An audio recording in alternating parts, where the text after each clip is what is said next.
এদেশে কোরআন সুন্নাহ মোতাবেক আইন যতদিন না আসবে, খেলাফত ব্যবস্থা যতদিন না আসবে, শান্তি আশা করা যায় না। কোথায় শান্তি খুঁজবেন? হারামের ভিতরে ঢুকে শান্তি? আমাদের এই দেশের প্রত্যেকটা মানুষের ভাগ্য। 53 বছর ধরে আমরা দেখছি, যারা যায় যারা আসে একই পাখির দুই ডানা। কথা ঠিক কিনা?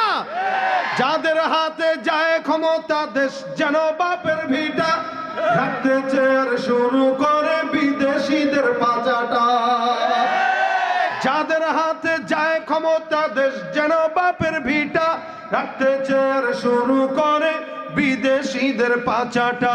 বিদেশিদের কথা মতো চালায় ওরা নিজের দেশ, বিদেশিদের কথা মতো চালায় ওরা নিজের দেশ।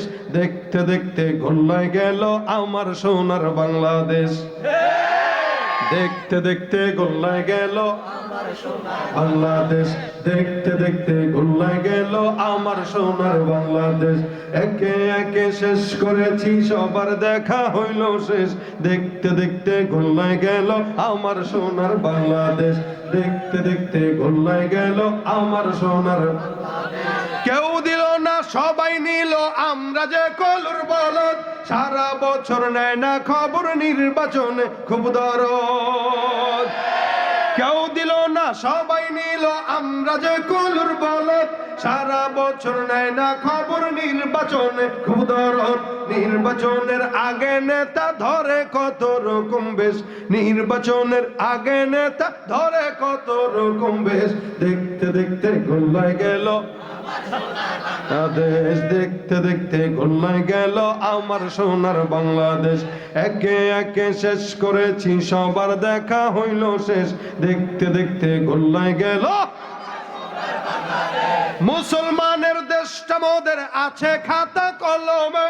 দোষের দোষী যে বাজারেই শাস্তি পাবে আলেমে। মুসলমানের দেশটা মোদের আছে খাতা কলমে। দোষের দোষী যে বাজারে শাস্তি পাবে আলেমে। ওরা ইসলাম বেচেই ক্ষমতাটা পাকাপোক্ত করে বেশ। ইসলাম বেচেই ক্ষমতাটা পাকাপোক্ত করে বেশ। দেখতে দেখতে গোল্লায় গেল, দেখতে দেখতে গোল্লায় গেল আমার সোনার বাংলাদেশ। একে একে শেষ করেছি, সবার দেখা হইল শেষ। দেখতে দেখতে গোল্লায় গেল আমার সোনার বাংলাদেশ। দেখতে দেখতে গোল্লায় গেল আমার সোনার বাংলাদেশ। ঠিক কিনা? রাগ করতেছেন? কষ্ট পাবেন? বিরিয়ানির ফাঁকে কিছু সালাদ দিব আর কি, ঠিক আছে নি? সালাদ সব খিরাই তিতা, মজা না, তিতা আছে কিছু কিছু খিরাই তিতা হইলেও ওটা ভুঁড়ির জন্য ভালো, চর্বি কাটে, ঠিক কিনা?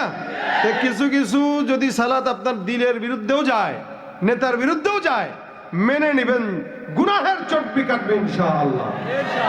আল্লাহ পাক আমাদের সকলকে দিনদার বানাক, নেককার বানাক। ভাইরা আমার, গুনাহগার বান্দা গুনাহ করে, কিন্তু গুনাহ করার পরে যখন অস্বীকার করে তখন বুঝতে হবে ওর ঈমান আর ভিতরে নাই। গুনাহ করা দোষের না, এখানে আমিও করি, আপনারাও করেন, যত বড় পীর বুজুর্গ হোক সবাই করে। এটা করার জিনিস বান্দাই করবে।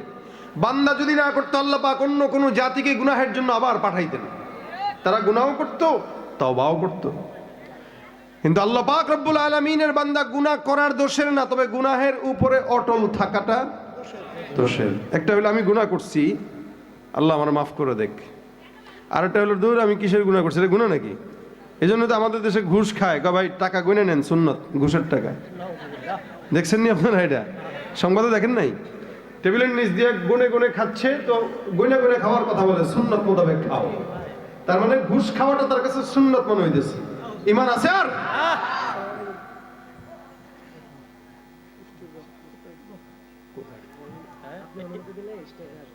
কোথায় একদম পরে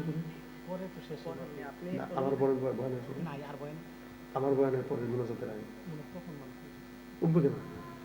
আরে ধরে রাখবো আমি, সমস্যা নেই। আপনারা শুনছেন নি আবার? না না, শোনার দরকার নেই, না শুনেই থাকেন।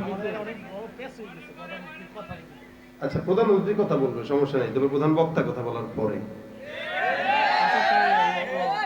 না না, এটা কেন বললাম শোনেন, এটা ওনাদের দরকার। ওনারা যারা আমাদের এই কমিটিগুলায় প্রধান অতিথি রাখে, এরা সহযোগিতা করে তো কমিটিতে, না?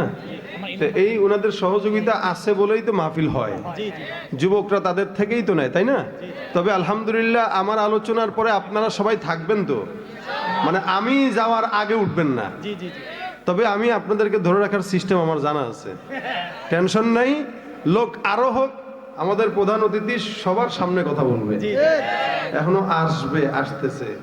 ওই যেগুলো দাঁড়ায় রয়েছে এগুলো কোলে করে বসা দেন নাকি? সোনামণিরা তোমরা বসো, সবাই তোমরা সোনামণি এলাকার মানুষ, সবাই বসো। তোমরা বসলে বয়ান জমবে, বয়ানের পরে ইনশাল্লাহ প্রধান অতিথি কথা বলবে, ঠিক আছে? ইনশাল্লাহ আমরা একদম শেষ পর্যন্ত থাকবো তো, থাকবো তো? আল্লাহ আমাদেরকে শেষ পর্যন্ত কবুল করে, বলেন আমিন। তো ভাইরা আমার, সবাই আমরা এখানে যারা আছি, আমরা গুনাহ করি, এটা স্বীকার করি, অস্বীকার করি? আমরা গুনাহ করি, স্বীকার করি। ভাই বসুন। আমরা গুনাহ করি, স্বীকার করি, তবে অস্বীকার করি না। তবে আল্লাহর কাছে ক্ষমাও চাই, কি বলেন, ঠিক না? আমাদের গুনাহের জন্য আমরা আল্লাহ পাকের কাছে কি চাই? ক্ষমা চাই। এই দুনিয়াতে নবীরা মাসুম, নবীদের কোনো গুনাহ আছে? সাহাবীরাও মাসুম, তাদেরকেও আল্লাহ পাক মাফ করে দিয়েছেন। নবীদেরকে আল্লাহ পাক নিষ্পাপ বানিয়েছেন। নবীদের ভুল যারা ধরে তারাও ভুল পথে আছে। সাহাবীদের ব্যাপারে আল্লাহ পাক বলেন রাদিয়াল্লাহু আনহুম ওয়া রাদু আন, আল্লাহও তাদের উপরে খুশি, বান্দাও তারাও আল্লাহর উপরে খুশি। এরপরেও আরেক দল আছে যারা তাবেঈ, এদেরকেও আল্লাহ পাক মাফের ঘোষণা করে দিয়েছেন নবীর মাধ্যমে। নবী সাল্লাল্লাহু আলাইহি ওয়াসাল্লাম বলেন আল্লাহ পাক তাদেরকেও ক্ষমা করে দিবেন। সুবহানাল্লাহ। তার মানে নবীরা, সাহাবীরা, তাবেঈ, এই তিন গ্রুপের লোকদেরকে আল্লাহ পাক রব্বুল আলামিন ক্ষমা করে দেন। সুবহানাল্লাহ। দেখেন, এরপর থেকে নিয়ে আজ পর্যন্ত যতগুলো মানুষ আছে, প্রত্যেকটা মানুষ কম আর বেশ গুনাহ করে। যেমন আমি করি, আপনারাও করেন, আমাদের এই এলাকার সবাই করে।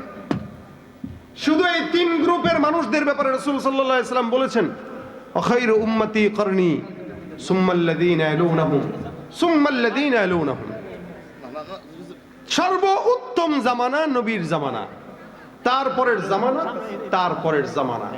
এই তিন জামানার বাহিরে যতগুলো মানুষ সামনে আসবে আর এসেছে, প্রত্যেকের সময় অনুযায়ী, অবস্থা অনুযায়ী, ফিতনা অনুযায়ী গুনাহ প্রত্যেকটা মানুষের আছে। এটা স্বীকার করা লাগবে, ঠিক কিনা বলেন? স্বীকার করা লাগবে। তো ভাইরা আমার, তবে আল্লাহ পাক রব্বুল আলামিন একটা আয়াত, এই যে আয়াতের মাধ্যমে আমাদেরকে জানিয়েছেন কিছু কিছু মানুষ যারা অতীতে চলে গেছে। আমরা অনেক সময় একটা কথা বলি, যায় দিন ভালো আসে দিন খারাপ, কি বলেন, ঠিক না? যায় দিন ভালো আসে দিন খারাপ। তার মানে এক সময় আমাদের বাবারা ছিল, দাদারা ছিল, তারা ভালো ছিল, আমাদের চেয়ে অনেক বেশি ভালো ছিল। জমানা যত সামনের দিকে আগাচ্ছে, মানুষ তত হায়াওয়ান আর জানোয়ারের পরিণত হচ্ছে। শিক্ষা বাড়তেছে, শিক্ষা বাড়লেও মানুষের ভিতরে মনুষ্যত্ব কমতেছে। এই কথা ঠিক না?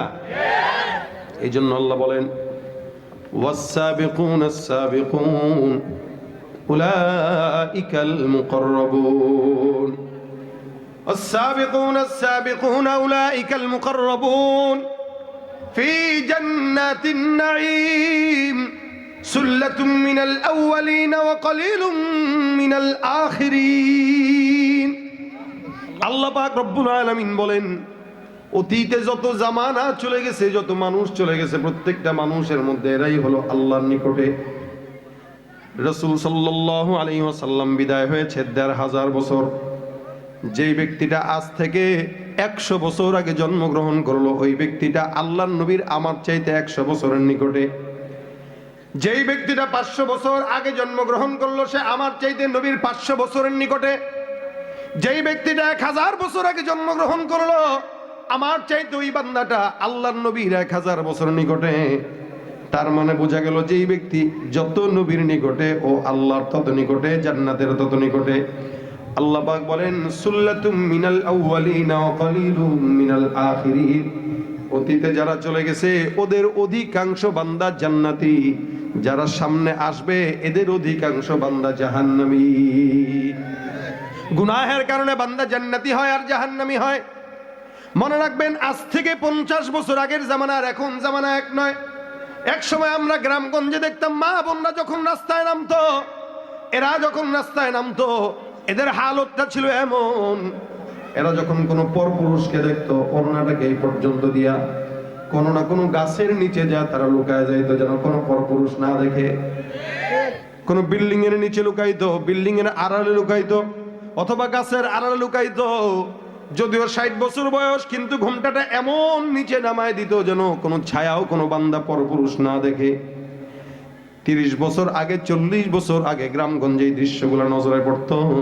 আর বর্তমান সময়ে মা বোনদের চেহারার দিকে তাকান, দেখবেন মা বোনদের চেহারার অবস্থা এমন, পুরুষ দেখলে বোরকা পরবে, পর্দা করবে তো দূরের কথা, ওড়নাটা বুকে থাকলেও সেটারে সরায় দিয়া দেখায় দেয়।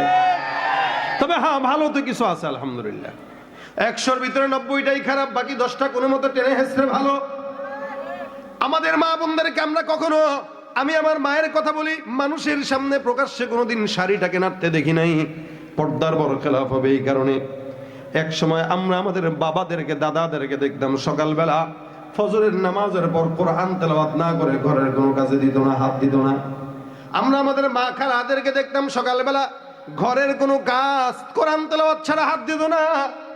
এ মুসলমান, বর্তমান সময়ে তাকান, আমি আমার নিজের বাবার কথা, আমার ঘরের কথাও যদি বলি, প্রত্যেকদিন সকালবেলা আমার বাবার তেলাওয়াতে আমাদের ঘুম ভাঙতো। ফজরের নামাজের পর মা ওজিফা পড়তো, বাবা কোরআন তেলাওয়াত করতো। আমরা যখন ছোট ছিলাম, বুঝ যখন হয়, আমাদের ঘুম ভাঙতো মা বাবার কোরআন তেলাওয়াতের আওয়াজে। আর বর্তমান সময়ের বাচ্চাদের ঘুম ভাঙে মা বাবার মোবাইল, ফেসবুক আর ইউটিউবের আওয়াজে। মাও মোবাইল চালায়, বাবাও মোবাইল চালায়, সন্তানকে আমারও দেন, আমিও পাবজি খেলি, আছে না নাই? এই সমস্ত মা বাবার কারণেই বাচ্চাগুলো এখন তসলিমা নাসরিনের চেলা হয়।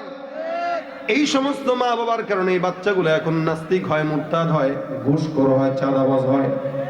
এ মুসলমান, আগেও গুনাহ ছিল, তবে এখনকার মতো না। 2025 সালের গুনাহ আর 2005-এর গুনাহ কোনোদিন এক না। জামানা যত ডিজিটাল হয়, মানুষ তত আল্লাহর জান্নাত থেকে সরে জাহান্নামের দিকে আগায়।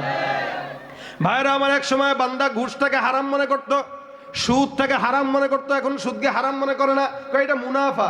কিফা? ঘুষটা খায়, ঘুষটাকে হাদিয়া মনে করে, টেবিলের নিচ দিয়া খায়, আবার কয় না খাও সুন্নত।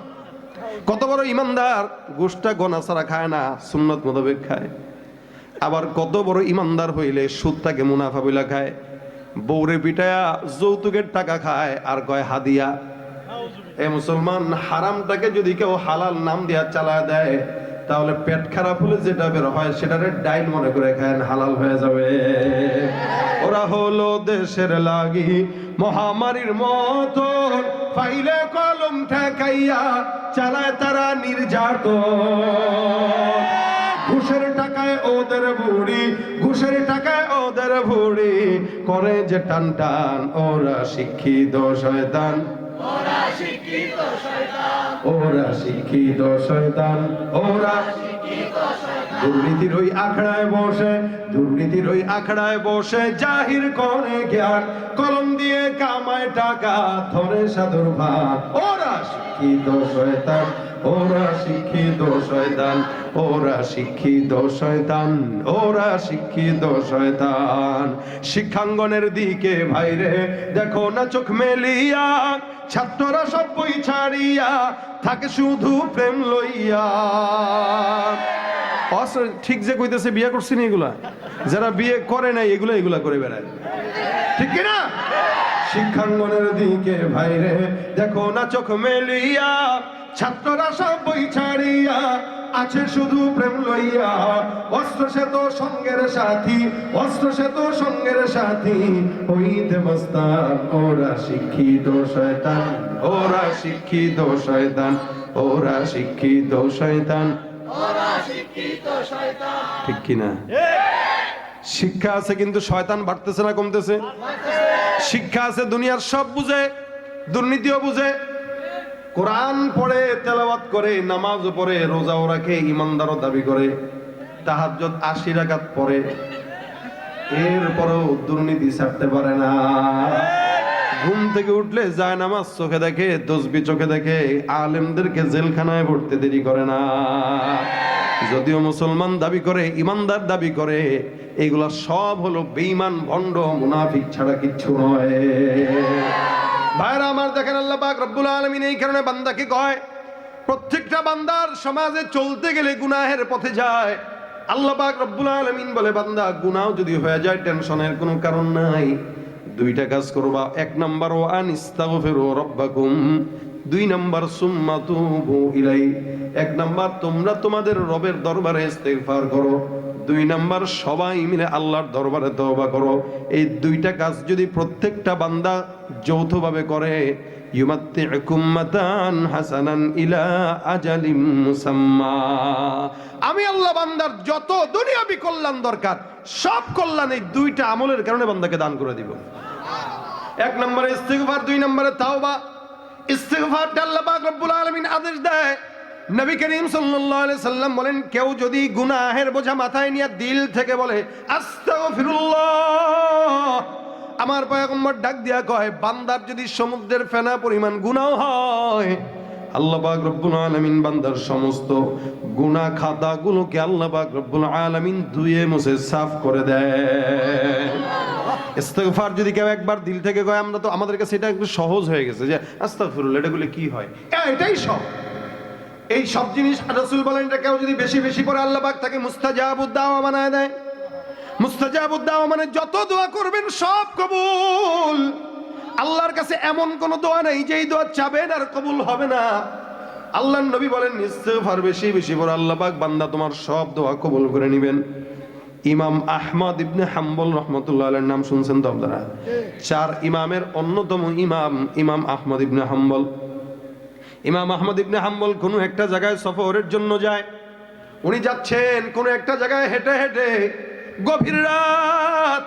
উনি একটা দোকানটা খোলা দেখলেন, দোকানের মধ্যে একটা যুবক সুন্দর করে রুটি বানাইতেছে রুটি বেচার জন্য।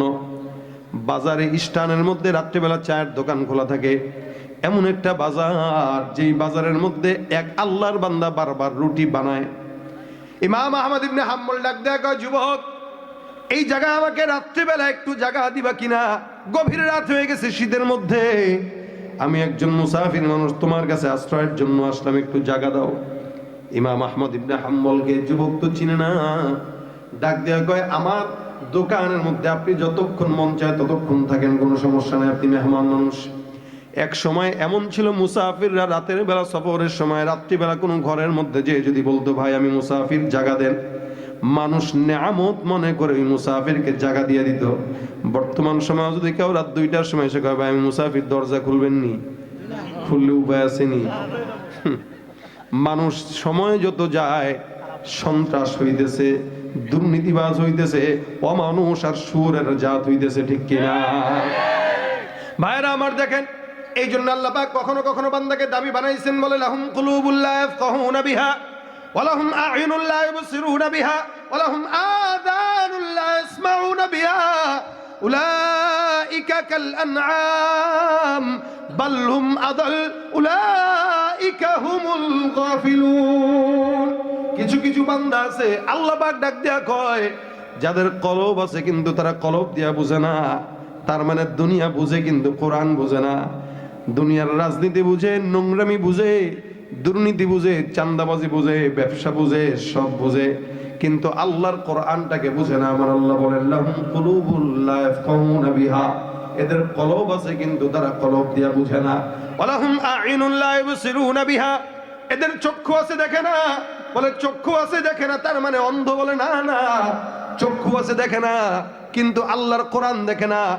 দেখবেন মুরব্বীর বয়স হয়ে গেছে 60 বছর বা 50 বছর, ছোট্ট ছোট্ট গার্লস কলেজের সামনে যায় অথবা স্কুলের সামনে যায়, ওই মুরব্বী মাথার মধ্যে টুপি দিয়া দোকানের মধ্যে বসে বসে ছোট ছোট মেয়েদের দিকে নজর দেয়। ঠিক, মেয়েদেরকে দেখতে তার আপত্তি নেই, কিন্তু কোরআনের দিকে তাকাইতে আপত্তি।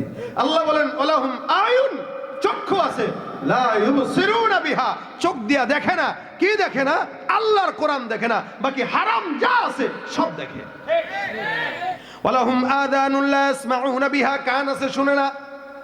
তার মানে তারা কি বয়রা নাকি? না না, আল্লাহর কালাম শুনে না, লেকিন মমতাজের গান শুনে, যাত্রা গান শুনে, পালা গান শুনে, মাওলার কালামের তেলাওয়াত শুনে না।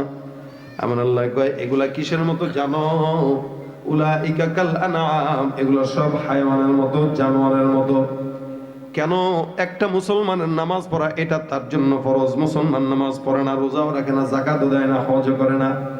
মুসলমান দাড়ি রাখে না, সুন্নত মানে না, ইমানদার হয় না। একটা কুকুরও নামাজ পড়ে না, মুসলমান নামাজ পড়ে না। আল্লাহ কয় কুকুরও নামাজ পড়ে না, রোজাও রাখে না, তুমিও নামাজ পড়ো না, তুমিও রোজাও রাখো না। তার মানে বুঝা গেল তোমার মধ্যে আর কুকুরের মধ্যে কোনো পার্থক্য নাই।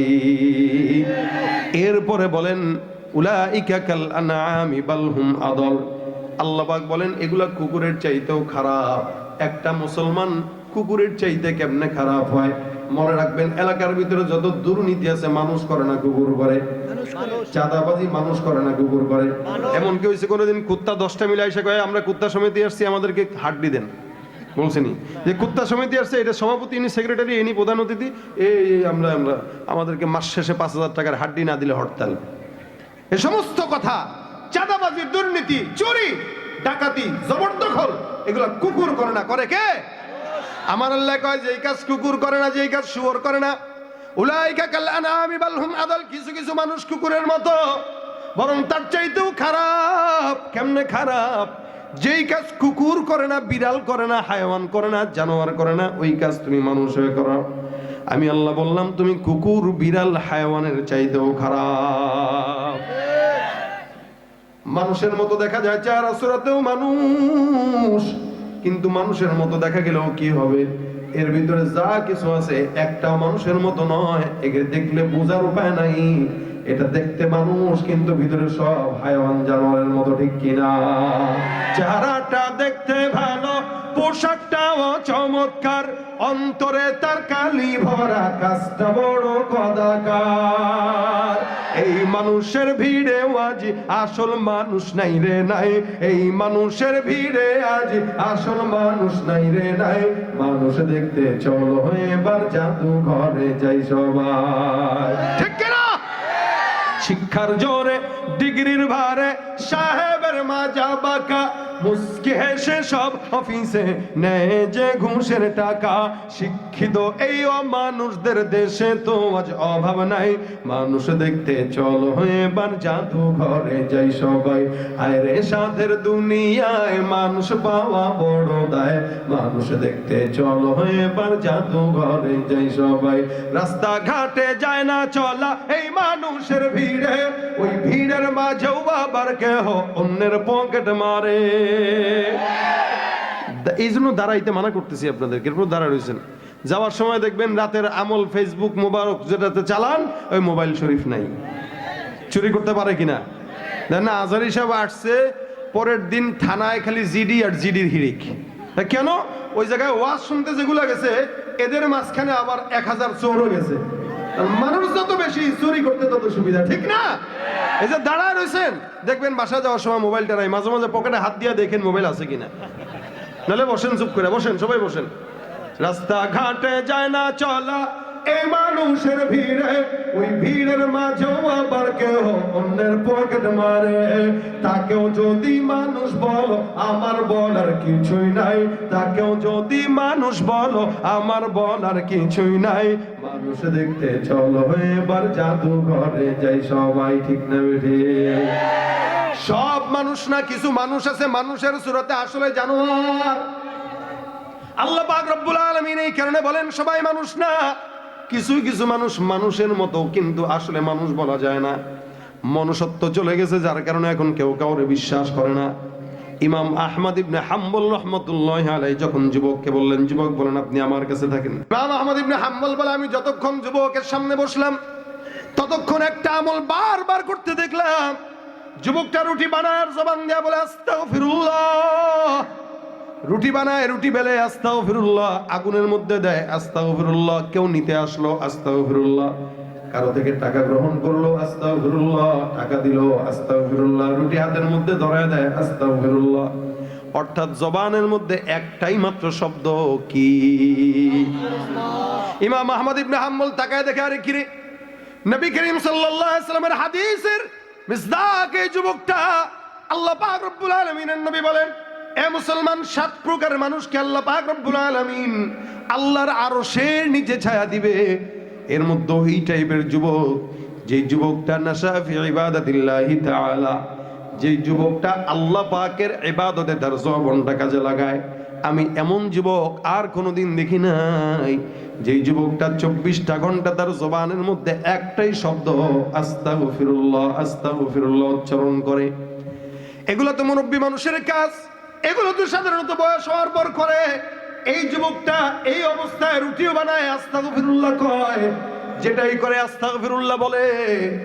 আল্লাহর বান্দা ইমাম আহমদ ইবনে হাম্বল ডাক দেয়া কয়, যুবক, তোমার মতো এমন একজন বুজুর্গ যুবক আমি আমার জীবনে এখনো পর্যন্ত দেখি নাই।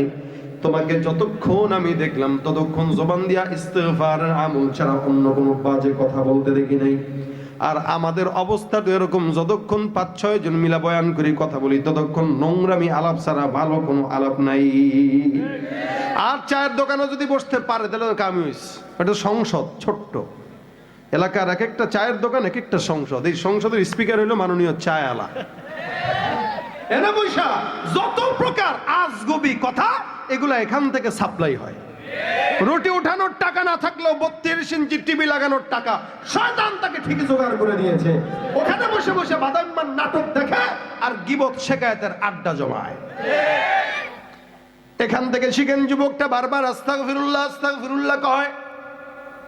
ইমাম আহমদ ইবনে হাম্বল কয়, যুবক, বারবার কেন জবান দিয়ে ইস্তিগফারের আমল উঠাও?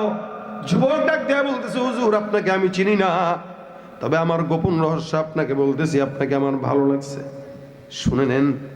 আমি যে ইস্তিগফারুল্লাহর আমল করে আমার পয়গম্বরের কথা অনুযায়ী করি, যত কাজের মধ্যে আল্লাহ পাক রব্বুল আলামিন বলছেন, বান্দা তুমি যা চাও ইস্তিগফারের আমল করো, বান্দা সব কল্যাণ আমি তোমার জন্য দিব।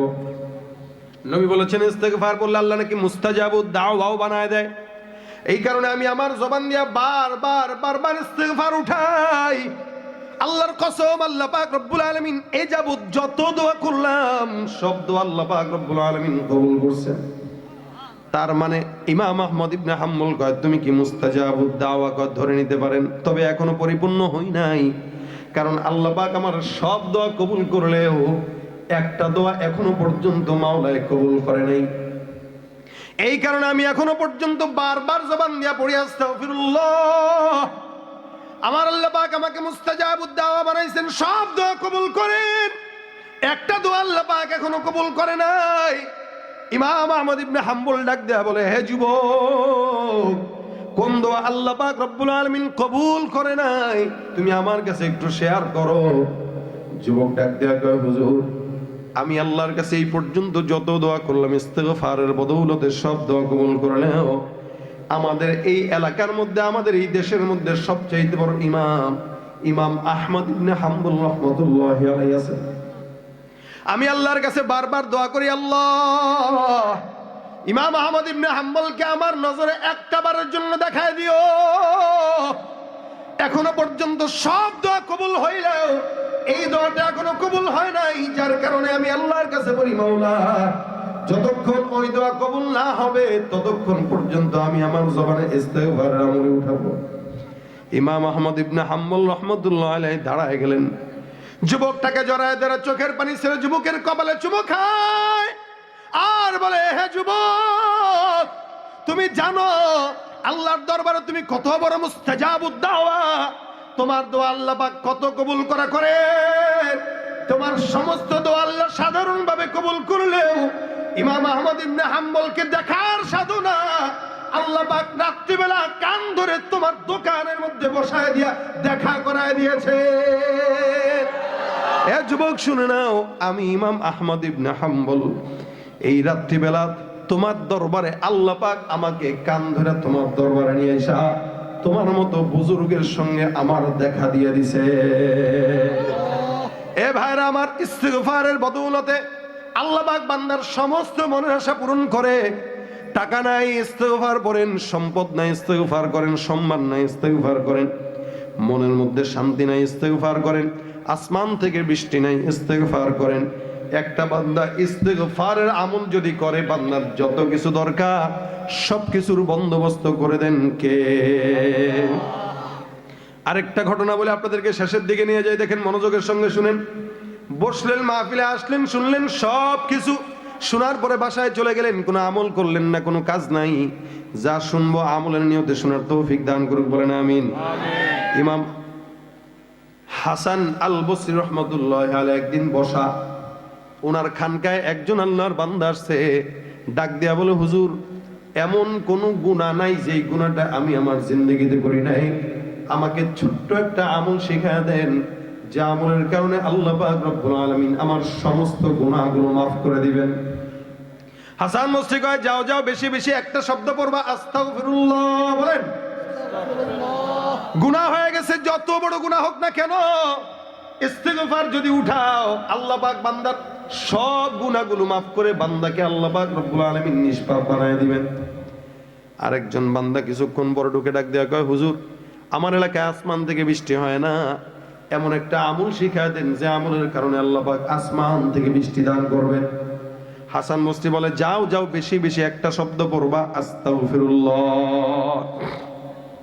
আরেকজন আল্লাহর বান্দা ঢুকলো, ঢুকার পরে কয়, হুজুর এই যে আমি ঢুকলাম, আমার কাছে বাজারে দোকান আছে কিন্তু সম্পদ নাই, বেচা কিনা নাই, এমন একটা আমল শিখায় দেন যে আমলের কারণে আল্লাহ পাক আমাকে সম্পদ দিবে, বেচা কিনাও দিবে। হে মুসলমান, হাসান বসরি রহমতুল্লাহ আলাইহি কয়, যাও যাও, বেশি বেশি আস্তাগফিরুল্লাহ করো। তার মানে বোঝা গেল, টাকা যদি না থাকে বেশি বেশি কি পড়া লাগবে? জনগণের টাকা চুরি করে 15-16 বছর ক্ষমতায় থেকে যারা বড়লোক হয়, টাকা কামায়, বাড়ি করে, গাড়ি করে, তাদের টাকা ক্ষমতা যতদিন থাকে ততদিনই টিকে। ক্ষমতা নাই, বাড়িও পুড়ায় দেয়, গাড়িও পুড়ায় দেয়। কারণ টাকা কামাইছে বেলাইনে। টাকা যদি লাইনে কামাইতো, এটা সবার জন্যই ওয়াজ। লাইনে যদি টাকা কামান, ওই সম্পদ 14 গোষ্ঠী খাইতে পারবে। আর বেলাইনে কামাবেন, মুরগির ডিম, হাঁসের ডিম 10 টাকারটা 25 টাকা বেচবেন, সম্পদ কামাইতে পারবেন, বরকত পাবেন না। এই জন্য সম্পদে বরকতের জন্য কি পড়া লাগবে? আস্তাগফিরুল্লাহ। আরেকজনে সেটা দেখো, হুজুর সন্তান নাই, এমন একটা আমল শেখায় দেন যে আমলের কারণে আল্লাহ সন্তান দান করবে। আমাদের দেশে এমন বেআকলের দল আছে, যাদের সন্তান না হইলে সোজা খাজা দরবারে মাজারে চলে যায়। গাধা, মাজারের বাপ তোরে কেমনে সন্তান দিবে রে? হুজুর বোর্ডের ফু দেন। কই ফু দিবে? বউরে নিয়ে এসে বাবার কাছে ফু দেওয়ার লাগে। কোন জায়গায় দিবে ফু? জিবরিল আমিন না মরিয়ম আলাইহিস সালামের এই বুকের এখানে ফু দিয়া সন্তান দিয়ে দিয়েছেন, আল্লাহর তরফ থেকে হইছে। তো তোমার বউরে বাবা কোন জায়গায় ফু দিবে? আবার অনেকে আছে বাবার কাছে নিয়ে যায়, ঠিক আছে এতেকাফে রেখে যাও 3 দিনের, আমার আমল দিব না, আমল দিলে বাচ্চা হবে। বাবার দরবারে যদি নিশ্চিন্তে বউরে 3 দিনের এতেকাফে রেখে আসেন, আর যদি বাচ্চা হয়, বুঝবেন ওইটা আপনার না, আপনার বাপের। কথা ঠিক কিনা? গিরিয়ার মাজার পূজা চলছে দেশটা জুড়িয়া, শিরকি আর বন্ডামিতে দেশটা গেছে ভরিয়া। গাজার কলকিটান মারিয়া, গাজার কলকিটান মারিয়া, দেখায় খাজার শান। ওরা শয়তান, ওরা শিক্ষিত শয়তান, ওরা শিক্ষিত শয়তান, ওরা শিক্ষিত শয়তান। ঠিক কিনা? সন্তান দেয় কে? আল্লাহ। বিবির সন্তান হয় না তো জবান দিয়া বলায় দেন, আস্তাগফিরুল্লাহ পড়ায় দেন। আরেকজন বান্দা সে কয়, হুজুর আমার ফসল হয় না। কয় ফসলে বরকত নাই, যাও যাও তুমিও পড়ো আস্তাগফিরুল্লাহ। আপনাদের এলাকায় কি হয় বেশি ফসলে? ধান হয়। ভারতে আমগরে থ্রেড দেয়, ধান দিবে না, চাল দিবে না, পেঁয়াজ দিবে না। বেটা তোকে বড় বড় বোম্বা মার্কা পেঁয়াজ আমগো দরকার নাই, ও দিয়ে আমরা তোকে যখন মারার দরকার তখন মারবো, মাথা ফাটতে পারবে। খাওয়ার জন্য দেশি পেঁয়াজের বিকল্প কিছু আছে? এরা থ্রেড দিয়ে মনে করছে বেঁচে যাবে, পরে দেখে কিরে বিপদেই তো পড়লাম। এখন তো এরা না খাইলে যে আমরা মরতেছি, আমরা কিনি বলে এরা বাঁচে, আর আপনি করে বলে দখল করবে, কুমিল্লা দখল করবে। এত সোজা? আপনারা দিবেননি? দিবেননি? চকবাজার তো পাশেই আছে, ক্যান্টনমেন্টও পাশেই আছে, আসতে দিয়েন, দাওয়াত দিয়ে আনবেন। আয় দোস্ত আয় আয়। আগে এরা বলছে খেলা হবে, এখন আমরা বলবো খেলা হবে। আস্তে কইলাম, তবে আমাদের আস্তে কোয়ার ভিতরে বরকত আছে। এরা বেশি জোরে জোরে কইছে, টিকতে পারে নাই। আর আমরা বেশি জোর লাগে নাই, আলহামদুলিল্লাহ আস্তে করে ঠেলা মারছি, সব পড়ে গেছে। এই ঠেলা ইনশাআল্লাহ যতদিন বাঁচবো চলবে। বাঙালি আগে ঠেলা দেওয়া শিখে না, এখন শিখে গেছে। এজন্য দেখেন না, বর্ডারে যায় এর হাতে পিস্তল আর এ যায় লাঠি নিয়ে মারতে। বাঙালি মরা শিখে গেছে। দেশের জন্য যেভাবে 1000 মারা গিয়েছে, ইমানের জন্য 1 লক্ষ মারা লাগলে 1 লক্ষ মরতে তৈয়ার হয়ে যাবে। ঠিক কি না জোরে কোন? আল্লাহ পাক আমাদের ঈমানকে কবুল করুক, জোরে বলেন আমিন। ভাইরা আমার, সম্পদ যদি না হয়, বরকত যদি না হয়, পড়বেন আস্তাগফিরুল্লাহ। কি আরেকজন এসে ডাক দিয়ে গো, হুজুর আমাদের এলাকায় নহর আছে কিন্তু পানি নাই, নদীর মধ্যে পানি শুকায় গেছে, এমন একটা আমল দেন যে আমলের কারণে নদীতে পানি হবে। হাসান বসরি কয়, যাও যাও বেশি বেশি আস্তাগফিরুল্লাহ পড়ো। 6 জন আসলো, একই আমল। একজন কয়, হুজুর বুঝলাম না, একই আমল সবাই দেন, ভিন্ন ভিন্ন দেন নাকি একটাই শিখছেন? হাসান বসরি কয়, শোনো, যে আমলটা আমি দিছি, আমলটা আমার বাবার কোনো দেওয়া আমল না, পীরের দেওয়া আমল না, এটা আল্লাহর দেওয়া আমল। স্বয়ং আল্লাহ কোরআনের মাধ্যমে গোটা জমিনের উম্মতকে আমল দিয়েছেন। আমার আল্লাহ ডাক দেয়া কয়, ফাকুল তুস্তাগফিরু রাব্বাকুম ইন্নাহু কানা গফফারা ইউরসিলিস সামাআ আলাইকুম মিদরারা ওয়া ইউমদিদকুম বিআমওয়ালিন ওয়া বানীন ويجعل لكم جنات ويجعل لكم أنهارا। আল্লাহ পাক রব্বুল আলামিন বলে, বান্দা গুনাহ যদি হয়ে যায়, যত বড় গুনাহ হোক না কেন, ইস্তিগফার করবা, আমি আল্লাহ বান্দার সব গুনাহগুলোকে maaf করে দিব। আসমান থেকে যদি বৃষ্টি না আসে, আমি আল্লাহ ইস্তিগফারের বদৌলতে আসমান থেকে বৃষ্টি দান করব। সম্পদ যদি না থাকে, সন্তান যদি না থাকে, ইস্তিগফার করবা, ওয়ায়ুমদিদুকুম বিআমওয়ালিন ওয়া বানিন, সম্পদের ব্যবস্থা করব, আল্লাহর তরফ থেকে সন্তানের ফয়সালাও করব। ওয়াজআল লাকুম জান্নাতিন ওয়াজআল লাকুম আনহারা, ফসল যদি না হয়, ফসলের ব্যবস্থাও আমি আল্লাহ করব। নদী নালা শুকায় গেলে নহরের ব্যবস্থাও আমি আল্লাহ তোমাদের জন্য করব। এই কারণে রাসূল বলেন, মান লাজিমাল ইস্তিগফার জাআলাল্লাহু লাহু মিন কুল্লি হাম্মিন ফারাজা। কারো যদি মানসিক পেরেশানি থাকে, হতাশাগ্রস্ত, আল্লাহর নবী বলেন ইস্তিগফার করো, আল্লাহ পাক সব হতাশা দূর করে দিবে।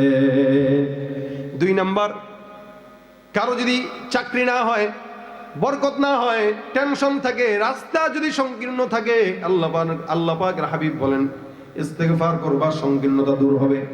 এমন জায়গা থেকে রিজিকের ফয়সালা আসবে, বান্দা কোনোদিন লা ইহতাসিব, কল্পনাও করতে পারবে না। এই কারণে আজকের এই মজমা থেকে টাকা দরকার, সন্তান দরকার, বৃষ্টি দরকার, ফসল দরকার, বিপদ মুক্ত থাকা দরকার, টেনশন মুক্ত থাকা দরকার, রিজিক দরকার, যা কিছু দরকার, দুনিয়াতে বাঁচতে যত কল্যাণ লাগে, প্রত্যেকটা কল্যাণ একটা আমলের বদৌলতে আল্লাহ দিবেন। আমলটা কি? ইস্তিগফার। যুবকরাও পড়বেন, মুরব্বীরাও পড়বেন। যুবকরা মনে করছে না এখন দরকার নেই, বুড়া বয়সে পড়বো। বুড়া বয়সে দাঁত পড়ে যাবে, পড়তে পারবা না। আর বুড়া বয়সে বাঁচবে যে কেউ জানেও না, কারণ এই সমাজে মুরব্বীরা বিছানায় কাতরায়, যুবকেরা হুন্ডা অ্যাক্সিডেন্টে মারা যায়। অধিকাংশ যুবকদের হাল এই কারণে যখন সময় হয়, হাঁটতে, বসতে, চলতে, ফিরতে, উঠতে, সব সময় একটাই শব্দ, আস্তাগফিরুল্লাহ, আস্তাগফিরুল্লাহ, আস্তাগফিরুল্লাহ। রাজি আছি ইনশাআল্লাহ? আরে রাসূল সাল্লাল্লাহু আলাইহি ওয়াসাল্লাম নিজে বলেন, আমি প্রতিদিন 100 বার ইস্তিগফার করতাম। নবী বলেন, নবী যদি 100 বার পড়েন, নিষ্পাপ হওয়ার পর আমাদের তো 1 কোটি বার পড়া দরকার, কিন্তু আমরা পড়ি কয়বার? একবার না। এই জন্য আমাদের প্রত্যেক দিন কমস কম 100 বার রাসূলের সাথে যেন মিল থাকে। 5 ওয়াক্ত নামাজের পরে 20 বার করে যদি পড়েন, 100 বার রাসূলের সঙ্গে মিলে যাবে ইনশাআল্লাহ। রাতে মরণ হইলেও আল্লাহ পাক তওবার মরণ দান করবে, বিশ্বাস হয়? কারা কারা পড়বো হাত তুলে দেখায় ইনশাআল্লাহ। আল্লাহ তুমি আমাদেরকে কবুল করো। আজকের এই মাহফিলে যদি 10 জন এটা নিয়ে যায় বাসায়, যে আলহামদুলিল্লাহ আমি আস্তাগফিরুল্লাহ পড়বো, আমি ইস্তিগফারের আমলটা বাসা পর্যন্ত নিব, মাহফিলে আসা বসা কষ্ট করা সব সার্থক। রাজি আছেন পড়তে ইনশাআল্লাহ? বাস, ওয়াজ এতটুকুই। যদি এই কথাটাই মানেন, কামিয়াবি এখানেই। আর হাজারো কথা বললাম, মানবেন না, কান দিয়ে শোনাবেন, বের করবেন, তাহলে ওই যে গরু ছাগলের মতো ঢুকলো আর বের হইলো। এখন যা শুনছি মানবো ইনশা আল্লাহ। আল্লাহ আমাদের তৌফিক দান করুন। এখন কি হবে? সঙ্গীত, একটা গজল হবে ইনশা আল্লাহ। ওয়াজ শেষ। হ্যাঁ, আমার তো আরো প্রোগ্রাম আছে রে ভাই, আপনাদেরটাই তো শেষটা। চুপ থাকেন আপনারা। মাগরিবের পরেও বদরুজ্জামানের কণ্ঠে শুনছেন, এত বেশি শুনালে তিতা হবে, এজন্য বেশি না, এক দুইটা শোনাবো। তবে তার আগে আপনাদের আজকের সম্মানিত প্রধান অতিথি কাজী শাহ মুফাজ্জল হোসেন কায়কোবাদ। আচ্ছা, এই কায়কোবাদ সাহেবের নামই শুনি না? তবে গজলের মার পেছে আগের কথাটা ভুলবো? হ্যাঁ, ভোলা যাবে ওইটা? আমরা আলোচনা করি একটা থিম নিয়ে, যাতে করে এখান থেকে মানুষ কিছু শিখে যেতে পারে। আজকে শিক্ষা হইল কি? ইস্তিগফার। এটা যা কিয়ামত হোক ভুলবো না, নিজের কল্যাণের জন্য হইলেও কি কোনোদিন ভুলবো না ইনশাআল্লাহ। আমার সময় কম, এই কারণে আপনাদেরকে একটা সঙ্গীত শোনায় ইনশাআল্লাহ বিদায় হব। সবাই মিলে আমার সাথে সঙ্গীত। আগে একটা, চুপ থাকেন যুবকরা, চুপ। না না না, বাড়াবাড়ি করলে সামনে আর ডেট পাবেন না তো, কারণ আপনারা তো আগে যোগাযোগ করেন নাই, করছেন হলো 1 মাস আগে। 1 মাস আগে যোগাযোগ করে এসার পরে নিয়ে এত কাহিনী করা যাবে না, প্রোগ্রাম আরো আছে, যেতে হবে। সুতরাং চুপ, এই যে সময় নষ্ট করতেছেন, এখন শুনতে পারতেন। আমার সাথে সবাই মিলে গাবেন, তবে পরে গাবেন, আগে একটা একক শোনায়নি। যারা এখানে ক্ষমতায় আছেন বা ক্ষমতার জন্য রাজনীতি করেন অথবা এই জনগণের সাথে মিশে আছেন, তাদের উদ্দেশ্যে একটা গজল, প্রত্যেকের উদ্দেশ্যে যারা দেশকে চালাইতে চায়। আমি তাদেরকে বলবো যে আপনারা যদি এই গুণগুলো ভিতরে ঢুকাতে পারেন, তাহলে আপনারা দেশের সেবক হওয়ার চেষ্টা করবেন। অন্যথায় আগে যেমন ছিল এখনো তেমন হবে, কোনো ফায়দা নাই। সেই কথাগুলো কি আমি আপনাদেরকে গজলের মাধ্যমে শোনাবো ইনশাআল্লাহ। আপনারা যারা গজল পছন্দ করেন, এই যে অনেকে আমাদেরকে জিজ্ঞাসা করেন যে আমরা লিরিক পাই না, গজল গাইতে চায় কিন্তু ভুল ভাল গায়। অনেকেই ফোন দিয়া বলে হুজুর বই থাকলে নিয়ে আসবেন, তাদের জন্য বই নিয়ে আসা। এখান থেকে আমি গাচ্ছি আমাদের অসংখ্য পরিচিত গজলের সমগ্র এটার ভিতরে পাবেন ইনশাআল্লাহ। আমার একটা গজল আছে, তুমি কি পারবে, শুনেছেন আপনারা? শুনেছেন?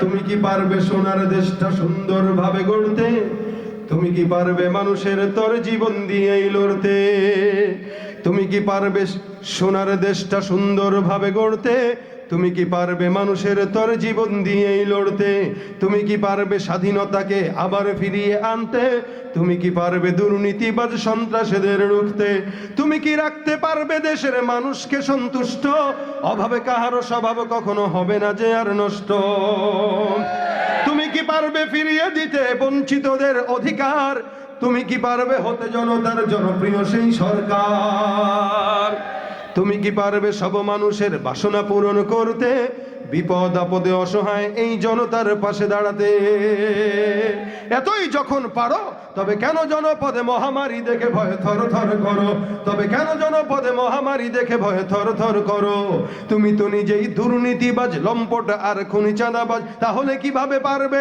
তুমি অন্যকে রুখতে, পারবে না তুমি ভালো না হয়ে অন্যকে ভালো করতে, পারবে না তুমি ভালো না হয়ে অন্যকে ভালো করতে, ঠিক কি না?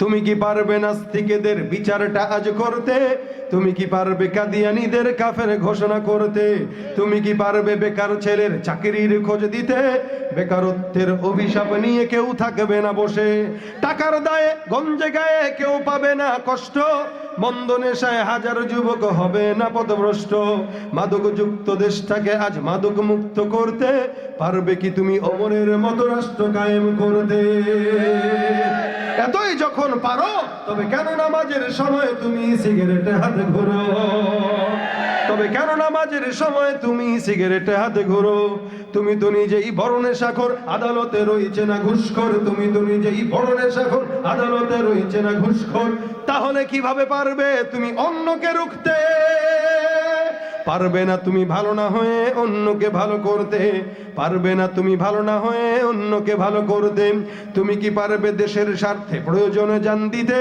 তুমি কি পারবে লাখো শহীদের স্বপ্ন পূরণ করতে, তুমি কি পারবে হতে জনতার স্বপ্নের রাজপুত্র, রক্ষা করতে পারবে কি তুমি পবিত্র মানচিত্র, আদালতে আজ পারবে কি তুমি সত্য বিচার করতে, অপরাধহীন মানুষের যেন কষ্ট না হয় ভুগতে, তুমি কি পারবে মানব সেবায় বাড়াতে স্নেহের হাত, শান্তি তখন বলবে এসে দুঃখ নিপাতে যাক। তুমি কি পারবে শ্রমিকের মুখে স্বস্তির হাসি ফুটাতে? ন্যায্য পাওনা পেতে তাদের হবে না কষ্টে ভুগতে। এতই যখন পারো, তবে কেন গরিবের পকেটে হাতিয়ে রাজ্য প্রাসাদ গড়ো? তবে কেন গরিবের পকেটে হাতিয়ে রাজ্য প্রাসাদ গড়ো? তুমি তো নিজেই দুর্নীতি করো, সত্যকে ছেড়ে মিথ্যাকে ধরো, তাহলে কিভাবে পারবে তুমি অন্যকে রুখতে? পারবে না তুমি ভালো না হয়ে অন্যকে ভালো করতে, পারবে না তুমি ভালো না হয়ে অন্যকে ভালো করতে, ঠিক কিনা? গরম কাহিনী শোনো বন্ধু আমার, গরমের তাপে আজ মানুষ বেকার। কথা কয় না আমার সঙ্গে? গরম কাহিনী শোনো বন্ধু আমার, গরমের তাপে আজ মানুষ বেকার। গরম কাহিনী শোনো বন্ধু আমার, গরমের তাপে আজ মানুষ বেকার। গঞ্জে বা শহরে হাট কিবা বাজারে, গঞ্জে বা শহরে হাট কিবা বাজারে, চারিদিকে শুনি গরমের হাহাকার। গরম কাহিনী শোনো বন্ধু আমার, গরমের তাপে আজ মানুষ বেকার। গরম কাহিনী শোনো বন্ধু আমার, গরমের তাপে আজ মানুষ বেকার। যানজটে গরম আজ হয়েছে ঢাকা, অনেকের গরমেই পকেট ফাঁকা। নেতাদের গরমে দেশটা গরম, চরম কান্তিময় সময় এখন। শান্তি আনার তরে মোদের এই দেশেতে বদল হয়েছে যে কত সরকার। গরম কাহিনী শোনো বন্ধু আমার, গরমের তাপে আজ মানুষ বেকার, ঠিক কিনা? প্রেমিকার প্রেমে দেখো প্রেমিকে গরম, পার্কে কপত কপতির গরম।